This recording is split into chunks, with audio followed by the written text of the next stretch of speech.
กุ้มปะกลุ่มใจกุ้มใจกันแหล้วเห็นไหม กลุ่มใจแบบไรบ่มี น้องนุ่งกะลายยังกะลาย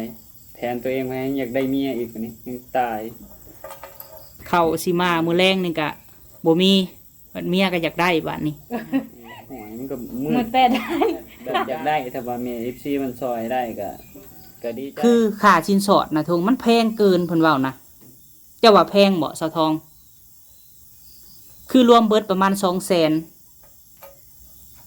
ค่าสินสอดของเมียเจ้าหรือว่าผู้สาวเจ้ารวมเบิดนี่200,000เงินนี่50 ล้านเนาะงัวตัวหนึ่งคำบาทหนึ่งคำเดียวนี่กับบาทหนึ่งกับประมาณ50,000กว่าแล้วตอนนี้ เกินกำลังแห้งแต่ว่าแม่เพิ่นสิซอยเว้าเลยกะ โดย บ่แม่นว่าเพิ่นบ่ฮักบ่แพงได้อันนี้เพิ่นก็ฮักแพงเจ้า โดย แต่ว่าอันฝ่ายยิงแบบเพิ่นเว้าค่าสินสอดแพงโพด ก็บ่ ความคิดเจ้าได้อค่ะเจ้าคิดว่ามันแพงบ่ซะสำหรับที่เฮาบ่มีเงินเว้าง่ายๆกับคนทุกข์ค่ะนะ ก็แพงนั่นแหละ สำหรับคนทุกข์เนาะซุมเฮานี่ทุกข์ได้ซุมเฮานี่เพิ่นซอยเรือมาคือเฮาได้บ่แม่นว่าแต่เจ้าคือเฮาแล้วก็หมอทงเนาะสำหรับข่อยนี่ก็ว่าแพงได้ ก็สิเฮ็ดจังได๋เนาะถ้าบ่ได้ก็ต้องรอกันนั้นๆพุ่นแหละ คือความหมายตอนนี้นะแบบว่าบ่อยากให้แบบกดดันนะคือไปขอมื้อนั้นมื้อนี้แบบคือเจ้านะย่านผู้สาวนะแบบบ่จริงจังนํบ่และย่านเฮิงและย่านเพิ่นรอบ่ได้บ่ตอนนี้ฮะ ก็บ่ฮู้แหละทางนี้ก็ถ้าว่ามันหาบ่ได้ก็จะท้อคือกัน สำหรับ แหละ ข่อยเนาะถ้าว่าคนหักกันนี่สะทองเฮิงกระถาได้ได้สำหรับข่อยอันนี้สำหรับข่อยคิดได้คือเฮากับบ่มีอะนะความหมายคือเจ้ากับบ่มีมันเจ้าสิไปหาไสแม่นบ่พ่อกับบ่มีบัดนี้แม่ก็คือแบบซี่แหล้วนี่เจ้ากับบ่ได้มีข้าวน้ำกิน ก็บ่ แม่กระทุกแม่ได้สัก บ่เป็นหยังดอกบ่ได้ก็บ่เป็นหยังถ้าบ่ได้ผู้นี้ก็ผู้นั้น บ่แม่นว่าอันสิให้เจ้าน่ะเลิกกับผู้นี้ได้ความหมายฮะแต่ว่าจุนเจ้าต้องร่วมกันผู้บ่าวผู้สาวจุนเจ้าต้องร่วมกันว่า ตอนนี้นะข่อยยังบ่มีที่ว่าค่าดองนี่มันแพงโพด เกือบ200,000 กว่าบาทรวมๆเบิด200,000 กว่าบาท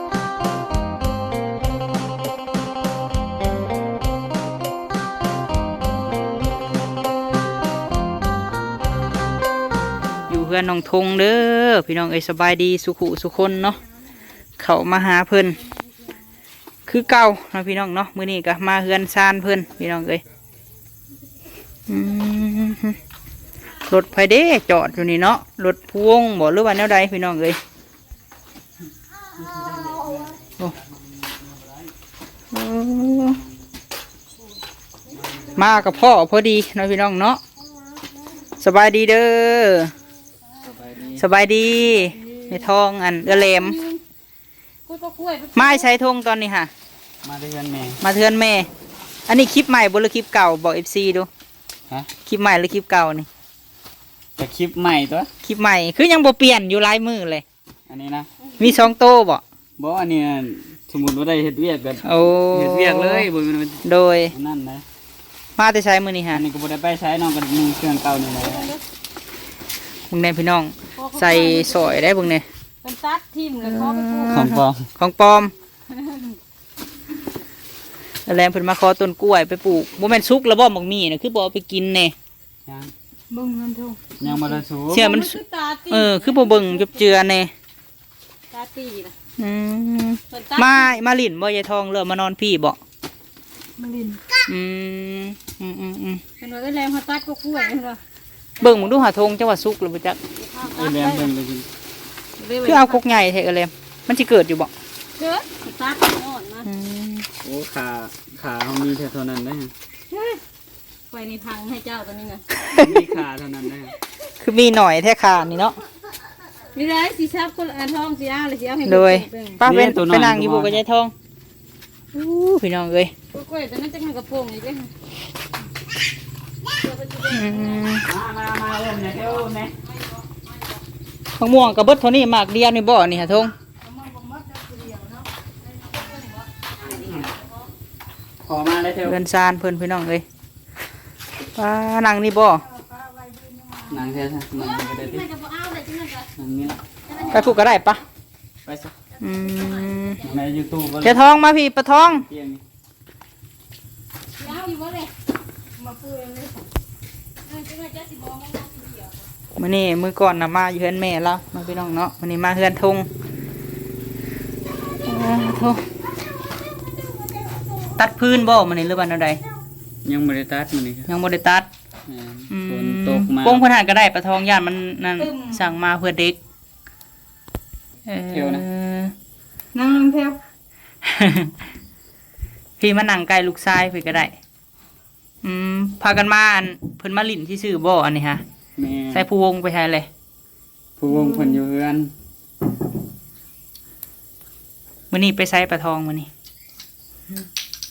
ไปอยู่เพื่อนนั่น อยู่เฮือนเนาะ ตอนเช้าหนึ่งไปหาหน่อไม้ หาหน่อไม้ม ตอนนั้นฝนตกแห้งๆไปหาหน่อไม้เปียกจนบด โดย เมื่อละบ่นะฮะเสียหญ้าบ่คือเห็นลงคลิปเสียหญ้าเสียหยังผู้ข้างเฮือนพวกนั้นก็ยังหกอยู่ได้นี่ทั้งหน้านี่สิปลูกหยังนี่ ข้างหน้า นี่ ยังบ่ฮู้นะ ปลูกหาแนวปลูกนึกว่า ฝนตกไปนี่เขาได้ว่าปลูกกันแบบพักกันเป็นนานนั่นแหละ บ่แลปลูกอันพวกมักบวบมีหยังต่างๆนี่แหละพวกข้าวหัวสิงไข่มีกินอยู่บ่ในเฮือนนี่ มันก็บ่มีมันมีแต่มะ ปลู ม่ ก วง ปลู กับ ก มะ ไม่ ม่ว เป็น ง คางเป็นคางไว้ อืม มีแต่กกมะม่วงกับมะม่วง ปลูกมะม่วงก็มีหลายแล้วหาปลูกอันนั้นพวกหัวสิงไข่หัวข่าและพอได้เก็บกิน มีอยู่บ่อยู่เฮือนเจ้าคือบ่มาเน็บให้มันแนว มืดอยู่เลยนะ หามาปลูกนี่แหละให้มันเต็ม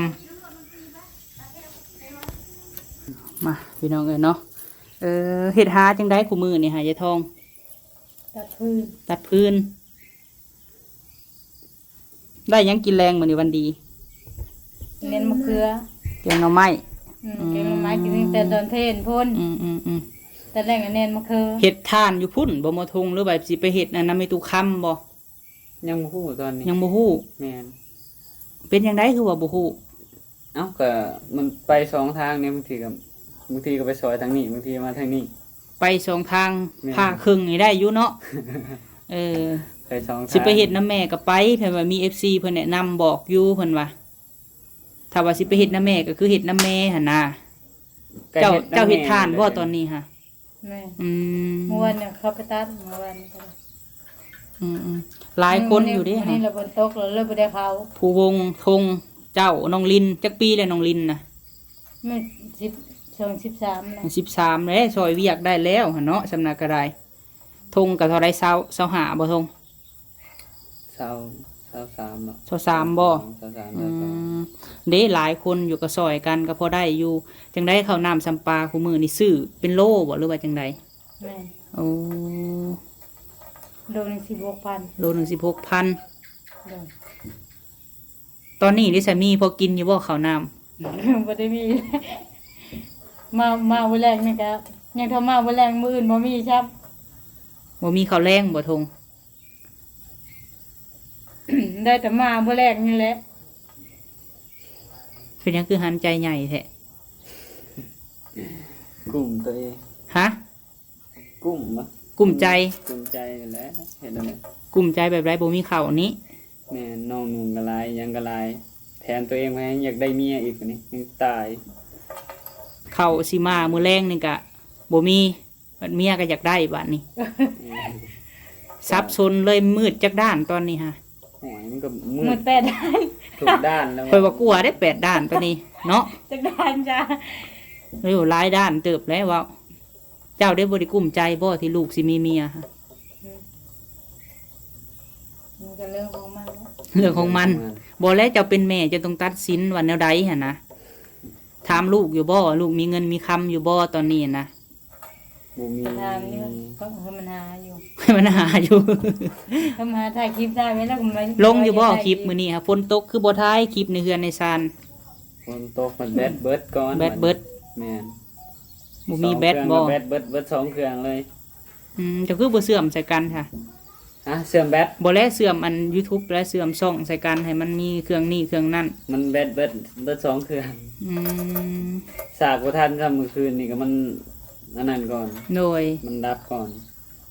คายทานในเห็นเต้านี่จักซอบมาอันสาวทอง ปีนี้อัน26ซอกเป็น มันบ่พอกินบ่ลูกหลายเนาะ ส่วนหลายนี่หมอทงบ่ซื้อข้าวแต่ละเดือนมาหรือว่าแนวใดทง ก็มีแต่ออกประมาณ500,000นี่แหละก็น่าจะบ่ได้สอบหนึ่งหรอกประมาณ500,000 ออกกันกับผู้วงบ่ น้องผู้วง เจ้าก็ได้เรื่อยอยู่บ่เงินเจ้านะ YouTube เจ้าเฮ็ดได้ตลอดอยู่บ่ ก็เดือนเมื่อกี้นี่ก็ได้เด้ มีแต่เงินขายท่านคอยและนั่งเลยอะค่ะบ่ได้เงินเดือนแต่หึงเลยได้3 เดือน 3 เดือนแล้วน้อง 3 เดือนยังได้เงินเทื่อหนึง ยังบ่ได้อยู่ตอนนี้ เจ้าก็ยังบ่ได้บ่ ได้แล้วนี่นะยังเหลือแต่น้องแลเพิ่นบ่ได้นะ มีแต่กินเงินท่านน้ำแม่นี่แหละจุดท่านนี่แหละ คือคลิปก็พยายามพัฒนาตัวเองเว้าให้มันเก่งขึ้นแล้วก็หาแบบแนวแปลกแนวแน่เอาลงหั้นนะความหมายมันจะมีคนเบิ่งหลายมันนี่กุ้มใจทั้งอยากได้เมียพร้อมเป็นจังไดโทรหาเพิ่นอยู่บ่เมียได้ติดต่อกันอยู่บ่ ก็คุยกันทุกมื้อนั่นแหละโทรลมกันทุกมื้อนั่นแหละก็ตามภาษาผู้บ่าวผู้สาวนั่นแหละก็โทรกันทุกมื้อคุยกันทุกมื้อ ก็แบบคือเจ้าก็ได้ปรึกษากับเพิ่นแบบใดแน่หะตอนนี้นะ ตอนนี้ก็คุยกันไปเรื่อยแหล้วมีแต่ว่าคณะว่าแม่ชีเพิ่นบ่ซอยก็บ่เป็นหยังก็ค่อยหาไปจนเท่าได้เงินพุ่นแหละแต่ว่าแม่ชีเพิ่นบ่ซอยก็บ่เป็นหยังแต่ตอนนี้ก็ยังแบบยากแฮงเพราะว่าเขาวน้ำสามปลาก็ยังบ่มีเนาะอันที่เว้าไปแต่ก็แบบอยากได้ถ้าว่าแม่ FC มันซอยได้ก็ดีใจถ้าว่าเพิ่นซอยบ่ได้ก็บ่เป็นหยังเนาะก็รอไปก่อนก็ คือความหมายถ้าว่าเพิ่นซอยได้ก็ยังให้เพิ่นซอย แม่ ถ้าว่าเพิ่นซอยบ่ได้ก็คือบ่เป็นหยังตอนนี้นะอุกบ่มีข้าวกินแม่นบ่ตอนนี้ฮะ แม่น จักสิว่าแนวใดเนาะค่อยกะ แต่เงินเดือนก็ยังบ่ออกแต่ว่าเงินเดือนน้องแหล่เพิ่นก็ยังบ่ออกแต่ก่อนก็ยังพอได้กินอยู่เพราะว่าเงินเดือนน้องแหล่เพิ่นออกตอนนะเปลี่ยนกันแบบเปลี่ยนกันชื่อข้าวผู้ละสอบก็ยังได้กินอยู่แต่ว่าเงินเดือนน้องแหล่เพิ่นบ่ออก โดย ก็เลยบ่ได้เงินชื่ออยู่ชื่อกิน สาเหตุที่บ่ออกเพราะว่าบ่ค่อยลงคลิปบ่หรือว่าแนวใด น้องแหล่เพิ่นว่ามีแต่ว่าเน็ตเบิดจักเน็ตเบิดแท้หรือบ่ก็บ่ฮู้คือกันอันนี้ก็ได้อันนี้ก็ ได้เงินแหละพยายามหาและลงคลิปเรื่อยๆแล้วคือบอกฮะบ่ลิ้น TikTok มันเบิดเงินไวความหมายฮะบ่เบิ่ง TikTok บ่เบิ่งอันน่ะอีหยังหั้นนะ บ่เบิ่งแต่ว่าน้องแหล่นี่ลิน TikTok นะว่าสิว่า คือความหมายอยากให้ถ่ายคลิปหั้นนะค่อยกะสิเติมให้อยู่คือความหมายเพราะว่าละตีมันก็เติมให้ตลอดได้นางแหละเนาะตีเนาะคือเติมให้อยู่ได้บ่แม่นว่าบ่เติม คืออยากให้มีอยู่มีกินนั่นแหละก็อยากให้เข้าใจนํอันนี้ก็ค่อยบอก ท่านชาวชอบเราไปใช้หนี่ไม่เท่าคำพัน ใส่นี่ค่าข้าวนี่บ่ แม่ อืม อัน คือสอบหนึ่งนี่เฮิงบ่เบิดสมมุติว่าจะมีข้าวสอบหนึ่งซะนี่ ก็หึงเติบอยู่ เฮิงเติบอยู่ คือความหมายค่ะ สิมาเท่าเดิม อันนี้ อยู่แล้ว อันนี้เฮาอยากแนะนำเนาะคือความหมายสมมุติว่าเจ้าได้ข้าวมาเนาะได้ข้าวมาแล้วเลยจุเจ้าจูดทานเลยซื้อข้าวมาไว้แล้วไปหาพื้นมานะ อืม แบบว่าอยากให้คือเบิดเต้านี่แหละแบบเต้าหน้าก็ให้มันมีมาเรื่อยๆนะแบบว่าบ่อยากให้กินข้าวตัวเก่านี่เบิดแหละข้าวเบิดแล้วจังหาใหม่คือความหมายแบบบ่อยากให้มันเบิดนะสาวทองคือทงคือความหมายแบบว่า เข้าใจอยู่ เข้าใจอยู่ แบบบ่อยากให้มันเบิดมีแต่หามาตื่มหั่นนะ มีแต่ว่ามีข้าวอยู่นี่แล้วก็แบบตัวนี้ก็ยังกองอยู่ก็หาพื้นมาเพิ่มใส่แล้วก็ควัดตัวนี้แล้วก็เอาตัวนี้ลงต่อ แล้วเฮ็ดได้บ่แบบนั้นหั่นนะ ก็เฮ็ดได้นั่นแหละ ก็เฮ็ดได้นั่นแหล้วแต่ว่าบ่เฮ็ด คือว่านั้น เอาก็เว้าไปซื่อๆแล้วจักสิเฮ็ดหรือบ่มันได้ข้าวมาแล้วก็พากันเสยอยู่ บ่แลอันนี้อยากแนะนำเพราะว่าหยังคือชุมเจ้าก็หลายคนเนาะเฮาอยากแนะนำแบบคือเจ้ากับแม่ก็ต้องปรับความเข้าใจกัน มันจังพอกินนะเพราะว่าเฮาก็ใหญ่แล้วสิอึดหิวคือตะกี้มันก็บ่ได้นะทงบ่ได้ให้ที่ข่อยบอกนี่ ก็บ่ได้ให้ก็บ่เป็นหยังเนาะก็บอกก็ดีคือกันก็แต่ก่อนก็ว่าสิเฮ็ดแบบนั้นอยู่แต่มันก็จักจังไดแหละผู้หนึงก็ชวนผู้หนึง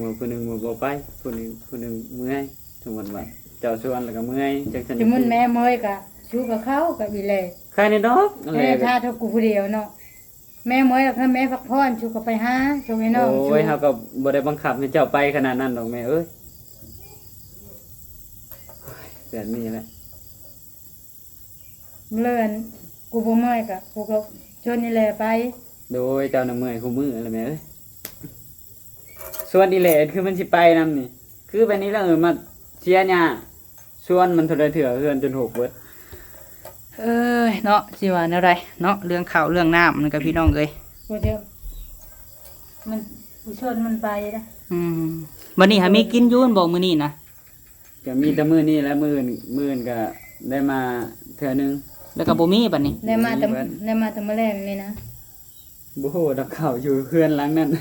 คือเจ้าก็บ่ได้เฮ็ดบ่ได้นี่แนวกินในเฮือนนี่บ่ได้มีข้าวเลยบ่มีแต่ไปกินพุ่นบ่ มีแต่ไปกิน เพ มัน ราะมันไม่ได้มาเขาไม่สิรู้จักบ่มีแต่ข่อยนี่มาเขาแม่เขาเขาจะเป็นคนกินซื่อๆมันสิรู้จัก มีแต่ไปกินแต่ตอนประมาณเที่ยงเฮ็ดเวียกอยู่ในเฮือนแล้วก็เที่ยงบ่ได้ไปกินกันตอนเช้าก็บ่ได้กินอดข้าวตอนเช้า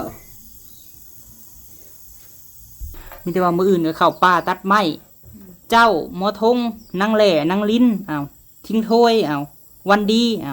หลายคนเด้หลานน้อยนี่หลายคนว่าสิบ่ได้มื้อละรถก็สิบ่ได้บ่ เด็กน้อยมีแต่ลิ้นเท่านั้นแหละ บ่แลเนาะต้องสอนกันเด้ยังเก่งกับเจ้าก็ใหญ่แหละทงนางแหล่แม่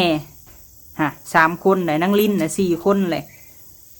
บอก คันบ่เฮ็ดมันบ่ได้เด้เฮ็ดจังได บอกสิได้จำได้เด็กน้อยช่วงนั้น เมื่อจะบอกเขาเลยนะ พากันเฮ็ดได้ยังบ่ได้ก็เตาหนึ่งสิบ่ได้บ่สอบหนึ่งเขาก็ได้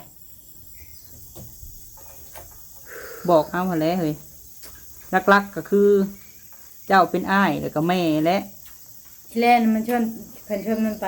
อยู่ด้วย มันบ่กล้าได้ไปอีแหละผู้เดียวมันเข้าในป่าผู้หญิงซ้ำ ตอนแรกไปตัดปืนมันก็ลุก ลูก เจ้าเปิดเมื่อยบ่สะทอง มึงเด้อเขาลองไปชวนมึงเด้อคันว่า เป็นอะไร เฮากับท่านเป็นเม่นนี่แหละเฮามา เป็นเมนสุดบ่ ยังบ่ทันนั่นจ้ะ อืม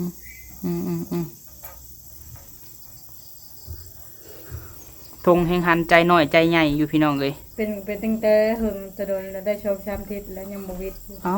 สร้างว่าบ่ได้ไปหาแพทย์หาหมอบ่ มันยังมีเงินเลยนะ หาเงินให้ซื้อแต่ข้าวเนาะทง ในเงินมันจะชื่อแต่เขาไงแหละ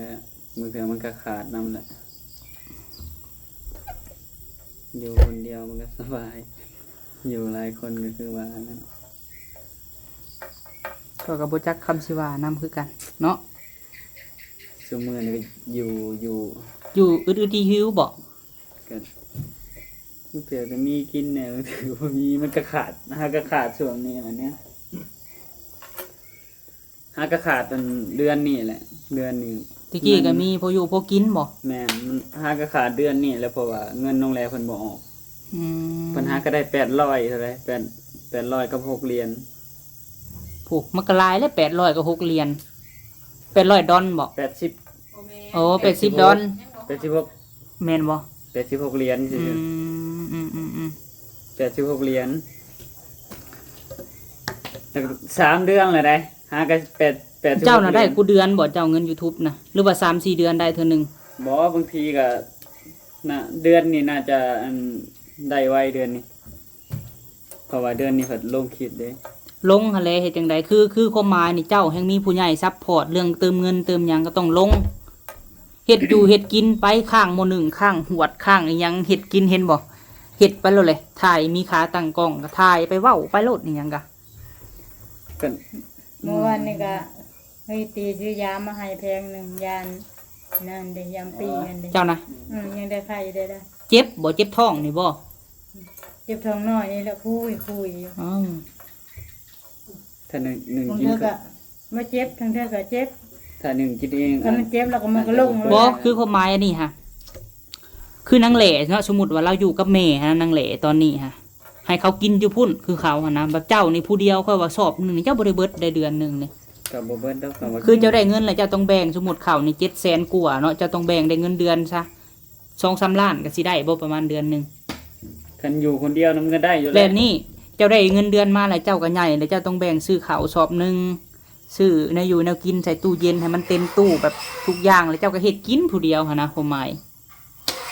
ก็ได้คือกันแบบนั้นแต่ว่าน้องก็หลายนี่บางเทื่อก็ซื้อเขาวให้แม่ก็บางทีแล่นไปจังได้กินถ้าบ่แล่นไปก็บ่ได้กินถ้าบ่แล่นเมื่อเฮือนเพิ่นก็บ่ได้กิน ก็ได้คันสิเฮ็ดไปนั่นก็ได้คือกัน บัดน้องลายเลยไปซื้อไปไว้พุ่นเลยเห็นบ่ แม่นน้องหลายก็เลยซื้อไปไว้พุ่นเลย ยา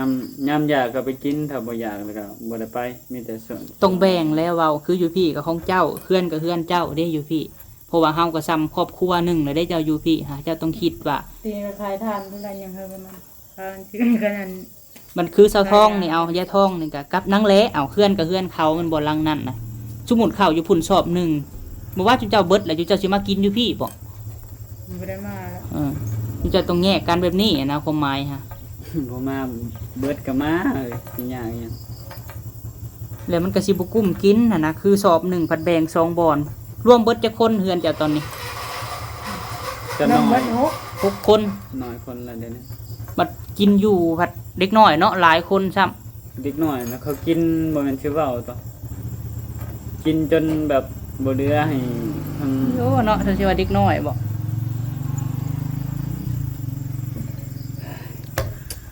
เอาซะเนาะข่อยก็มามื้อนี้ทงเอ้ยลมกับแม่ FC มื้อเช้านี่บ่ได้มาเนาะคือลงคลิปก็ลงคลิปมื้อก่อนหันแต่ว่ามื้อนี้คลิปใหม่เด้อพี่น้องเด้อแต่ว่าเราใส่เสื้อตัวเก่ายัน FC ว่ะอันบ่พอมีเอาคลิปเก่าลงเนาะมื้อนี้คลิปใหม่ อันนี้นะเสื้อเพราะว่าบ่ได้ไปไกลทางใดมีแต่ไปเฮือน เดี๋ยวใส่ตัวเก่า แม่น อืม บางทีเพิ่นเข้าป่าแน่อีสังแหน่มันก็ขาดอิหยังไป ตัวมีเสื้อซ่อนนี่ได้ มาเสื้อลาตีแผ่นเนาะมีเสื้อเนี่ยเอาเสื้อแต่ว่ามันมีหูปเสื้อซ่อนนี่เด้ อันนี้ คือคลิปเมื่อก่อน แว่นตา เป็นตาภาษาเดี๋ยวจะ แว่นตามัน เป็ จะซ้อน ตาบ่คิดว่าเสื้อชั้นในใช่ดอกอันนี้คลิปใหม่เด้อพี่น้องเด้อคลิปใหม่เอาสะเนาะมามื้อนี้เดี๋ยวทงเด้อคืออยากมาเว้าให้ฟังเนาะคือแต่ก่อนเนาะข่อยมาข่อยเข้ามาหาเจ้าเริ่มแรกเนาะมีกลุ่มแม่ฮักของเจ้าเด้อ โดย อยู่ต่างประเทศนั่นแหละผู้ที่เพิ่นผู้ที่เพิ่นช่วยเรือเจ้าต่างๆแต่ก็บ่แม่นเฉพาะแต่เพิ่นแต่หลายคนแต่ว่าหลักๆก็คือเพิ่นช่วยเนาะรวมเบิดแต่เริ่มแรกไปเลยกันเนาะเพิ่นก็ผ่านหลายๆช่องทางที่ว่ามาช่วยเรือเจ้าเลยกลุ่มเพิ่นน่ะ3-4ท่านเนาะเพิ่นโทรหาเจ้าอยู่เจ้าบ่ได้รับเพิ่นเป็นเพื่อนบ่ทางไลน์ทางหยังบ่ได้รับบ่ ก็ลายบ่ก็บ่ เจ้ามันตอบอยู่บ่แบบข้อความผู้ใหญ่เพิ่นทักมาแบบตอบอยู่บ่ ก็เข้าไปเบิ่งอยู่แล้วส่วนหลายมันบ่ได้เด้งเข้ามาเลยแต่บ่ ใน ได้ เฟซในหยังกับบ่อันนั้นบ่เพิ่นโทรมาหาเจ้าอยู่ได้แหละ อยู่ในเครื่องนั้น เครื่องคนละเครื่องบ่ความหมาย แม่นคนละเครื่อง คือข่อยก็ล่มกับเพิ่นเนาะเพราะว่าบ้านเฮากับบ้านเพิ่นอยู่อเมริกามันบ่คือกันเนาะอันนี้คือของเฮานี่เป็นตอนค่ำเพิ่นจะเป็นตอนเช้าเพิ่นโทรมาแหละคือแบบนี้ข่อยอยากแนะนำเจ้าเนาะเพิ่นเห็นข่อยเอาคลิปลงเอาหยังลงแหละตะกี้เพิ่นให้ข่อยมาถามเจ้าว่าเจ้านี่สิจริงจังกับผู้สาวบ่สิมั่นคงเอากันแท้บ่หั่นนะว่าสิวังสางวังซาเอากันแท้บ่แล้วเนาะคือค่าสินสอดนะทงมันแพงเกินเพิ่นเว้านะเจ้าว่าแพงบ่สาวทอง คือรวมเบิดประมาณ200,000ค่าสินสอดของเมียเจ้าหรือว่าผู้สาวเจ้ารวมเบิดนี่200,000เงินนี่50 ล้านเนาะงัวตัวหนึ่งคำบาทหนึ่งคำเดียวนี่กับบาทหนึ่งกับประมาณ50,000กว่าแล้วตอนนี้งัวก็ตีไปประมาณ10,000กว่าแล้วเงิน50 ล้านกันนักจะว่าบ่บัดนี้ในกรณีที่ว่าไปขอเพิ่นไปปรงขาดองน่ะ35 ล้านเนาะคำนี่มีเท่าไรก็ให้เพิ่นเท่านั้น โดย แล้วเพิ่นว่ามันนักเกินทงเอ้ยนักตามกำลังที่ว่าเพิ่นสู้ได้เด้อสาวทองเด้อ ก็บ่เป็นหยังก็สู้เอาเองนี่แหละก็เพิ่นซอยบ่ได้ก็บ่เป็นหยัง นั่นแหละตะกี้นะเพิ่นก็คิดว่าเนาะคือค่าสินสอดบ้านเฮาเนาะแบบประชาชนเฮาทั่วไปเนาะมันก็บ่นักซำนี้หั่นนะแต่ว่าอันนี้เฮาก็ขอเพิ่นเนาะแต่ว่ามันก็บ่ได้หั่นนะแบบเพิ่นคิดว่าประมาณรวมเบิดนี่ประมาณ 2-3 หมื่นเนาะแต่ว่าอันนี้มันเกินกำลังแฮงแต่ว่าแม่เพิ่นสิซอยเว้าเลยกะ โดย บ่แม่นว่าเพิ่นบ่ฮักบ่แพงได้อันนี้เพิ่นก็ฮักแพงเจ้า โดย แต่ว่าฝ่ายยิงแบบเพิ่นเว้าค่าสินสอดแพงโพด ก็บ่ ความคิดเจ้าเด้อค่ะเจ้าคิดว่ามันแพงบ่ซะสำหรับที่เฮาบ่มีเงินเว้าง่ายๆกับคนทุกข์ค่ะนะ ก็แพงนั่นแหละ สำหรับคนทุกข์เนาะซุมเฮานี่ทุกข์ได้ซุมเฮานี่เพิ่นซอยเรือมาคือเฮาได้บ่แม่นว่าแต่เจ้าคือเฮาแล้วก็หมอทงเนาะสำหรับข่อยนี่ก็ว่าแพงได้เงิน50 ล้านเจ้าคิดเบิ่ง50 ล้านนี่แสนบาทไปรวม50,000กว่าคำงัว เข้าใจก่อน เข้าใจเนาะ เนอะ อันนี้คนถูกข์คือซุมเฮานี่มันบ่ไหวเด้ทงเอ้ยเกือบ200,000 บาท รวมหันรวมหนี้ก็ประมาณ200,000กว่าค่าสินสอดเมียแต่งเมีย แล้วเพิ่นน่ะให้เจ้าน่ะเก็บโฮมตอนนี้น่ะเด้อสิบอกเจ้า ให้เจ้าน่ะเก็บโฮมเจ้าเว้ากับผู้สาวเจ้าได้บ่ประมาณ5 ปีนี่ได้บ่เก็บโฮม5 ปี ก็สิเฮ็ดจังได๋เนาะถ้าบ่ได้ก็ต้องรอกันนั้นๆพุ่นแหละ คือความหมายตอนนี้นะแบบว่าบ่อยากให้แบบกดดันนะคือไปขอมื้อนั้นมื้อนี้แบบคือเจ้านะย่านผู้สาวนะแบบบ่จริงจังนำบ่และย่านเฮิงและย่านเพิ่นรอบ่ได้บ่ตอนนี้ฮะ ก็บ่ฮู้แหละทางนี้ก็ถ้าว่ามันหาบ่ได้ก็จะท้อคือกันแหละจักผู้ใดสิเลิกก่อนไผแล้วตอนนี้ คือความหมายอันนี้สำหรับข่อยเนาะถ้าว่าคนหักกันนี่สะทองเฮิงกระถาได้เด้อันสำหรับข่อยอันนี้สำหรับข่อยคิดได้คือเฮากับบ่มีอะนะความหมายคือเจ้ากับบ่มีมันจะสิไปหาไสแม่นบ่พ่อกับบ่มีบัดนี้แม่ก็คือแบบซี่แหล้วนี่สิเจ้ากับบ่ได้มีข้าวน้ำกิน ก็บ่ แม่กระทุกแม่ได้จ้ะ บ่เป็นหยังดอกบ่ได้ก็บ่เป็นหยังถ้าบ่ได้ผู้นี้ก็ผู้น้า บ่คือความหมายนะบ่แม่นว่าอันสิให้เจ้าน่ะเลิกกับผู้นี้ได้ความหมายฮะแต่ว่าจุนเจ้าต้องร่วมกันผู้บ่าวผู้สาวจุนเจ้าต้องร่วมกันว่า ตอนนี้นะข่อยยังบ่มีที่ว่าค่าดองนี่มันแพงโพดเกือบ200,000 กว่าบาทรวมๆเบิด200,000 กว่าบาทแล้วเฮาสิหามาใช้ประมาณนี้นะ เข้าใจแล้ว มีแต่ว่าอัน ยังเนาะ เจ้าเว้ากับผู้สาวเจ้าถ้าว่าเจ้าหักข่อยหรือว่าจริงจังกับข่อยนี่เฮานี่พากันเก็บกันหาเฮ็ดทานก็ได้ได้ทงเอ้ยหรือว่าโฮมเฮ็ดทานก็ได้หรือว่าเฮ็ดหยังก็ได้ที่ว่าเฮาโฮมแบบพ่อหั่นน่ะเว้าเลยกะแบบว่าเฮาหานํกันโดยที่ว่าเพราะว่าเฮาเจ้าก็บ่มีแม่นบ่ตอนนี้เฮาก็บ่มีแม่นบ่เฮาบ่มีหยังหั่นน่ะ โดยก็บ่มี แล้วแม่เพิ่นว่าเนาะแม่มาอ่านคอมเมนต์เบิ่งกลุ่มเพิ่น3-4ท่านมาอ่านคอมเมนต์เบิ่งหลายท่านก็เป็นหยังหมอทงคือฟ้าวแท้บ่แม่นผู้สาวท้องบ่ตอนนี้ฮะ ก็บ่ได้ท้องแล้วก็ถ้ามี FC เพิ่นจักซอยถ้าเพิ่นซอยได้ก็ซอยถ้าเพิ่นซอยบ่ได้ก็บ่เป็นหยัง โดยคือเพิ่นก็ฝากคอยถามคือเพิ่นบ่ได้ท้องเนาะตอนนี้เนาะ โดย อืม ก็แบบอยากได้หยังแหละเห็นอะไรเนาะก็ มันหึงแล้วบ่หรือว่าแนวใด มันก็ดนแหละ ก็อยากได้ คือณตอนนี้จุเจ้าอยู่นํกันนี่ประมาณจักเดือนแบบที่ว่าอยู่นํกันแบบใช้ชีวิตร่วมกันนั่นน่ะ ก็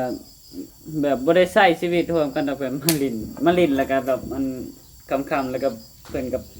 ไปอยู่บ้านพักแบบเพิ่นพัก อ๋อ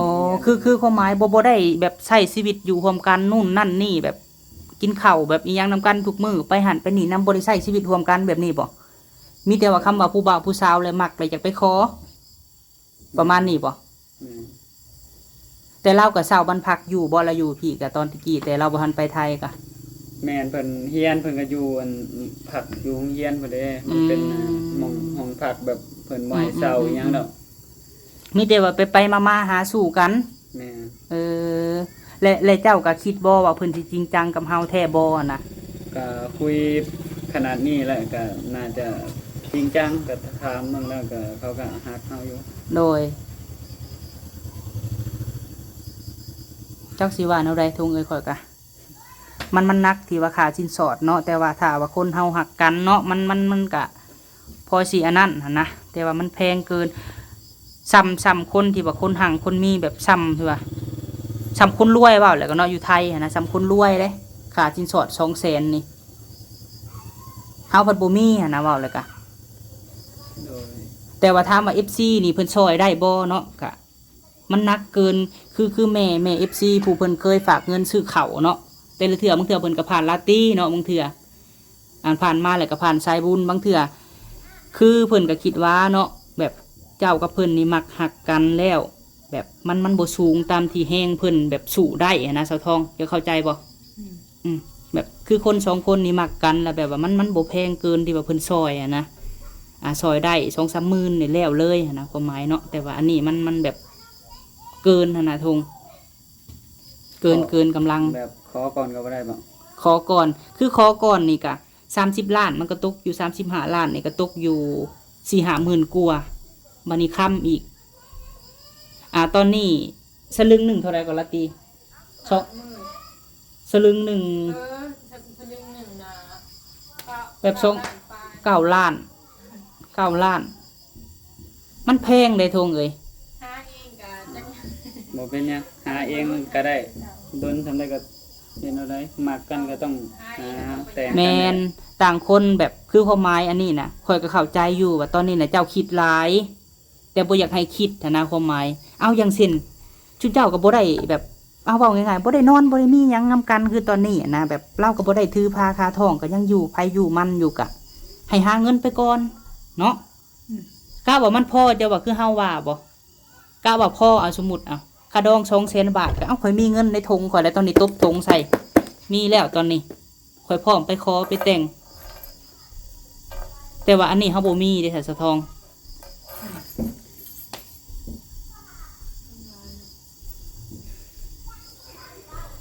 มันสิค้ำเลยเจ้าจะสิมืออะไรบ่แม่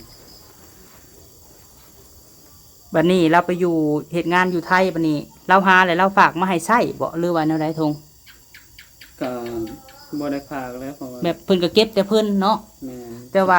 ว่าอันคือความหมายแบบคือจุเจ้ามักการที่เจ้าก็ซอยกันเก็บกันหาเด้อนักคือหลังจากค่อยเมื่อแล้วเจ้าเว้ากับเราว่าตอนนี้นั้นถ้าว่ามักหักกันอีหลีกะพากันน่ะเก็บโฮมแหละ